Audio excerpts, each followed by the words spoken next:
Hello friends, welcome to Sofas kitchen. இன்றைக்கி பிரண்டை துவையல் செஞ்சுருக்கோம். வாங்க எப்படி செய்யலான்னு பார்க்கலாம்.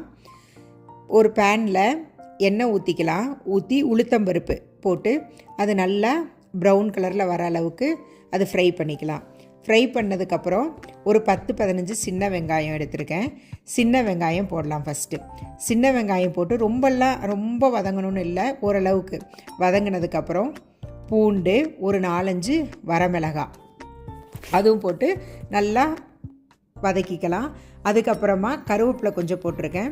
கருவேப்பிலை, அதுக்கப்புறம் பிரண்டை வந்து நல்லா சுத்தம் பண்ணி கட் பண்ணி வச்சுருக்கேன், கழுவி. அதையும் போடணும். பிரண்டை வந்து நல்லா வதங்கணும், இல்லாட்டினா நாக்கு அரிப்பெடுக்கும். பிரண்டை வந்து நல்லா வதக்கிக்கலாம்.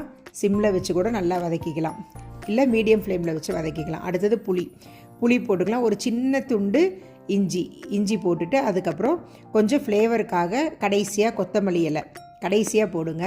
போட்டுட்டு இதையும் நல்லா வதக்கிட்டு, அடுத்தது சின்ன பல்லாக வெட்டி வச்சுருக்கிற தேங்காய், உப்பு போட்டு எல்லாத்தையும் சேர்த்து நல்லா மீடியம் ஃப்ளேமில் வச்சு நல்லா வதக்கிக்கலாம். வதக்கிட்டு மிக்ஸி ஜாரில் போட்டு, உங்களுக்கு வந்து துவையல் மாதிரி வேணும் அப்படின்னா நல்லா கெட்டியாக அரைச்சிக்கலாம். இல்லை இட்லி தோசைக்கு சட்னி மாதிரி வேணும்னா கொஞ்சம் தண்ணி விட்டு அரைச்சிட்டு தாளிச்சிடலாம். அவ்வளோதான். கடுகு, உளுத்தம்பருப்பு, பெருங்காயம், கருவேப்பிலை போட்டு தாளித்து கொட்டிடலாம். இது வீட்டில் செஞ்சு பாருங்கள், ரொம்ப டேஸ்ட்டாக இருக்கும்.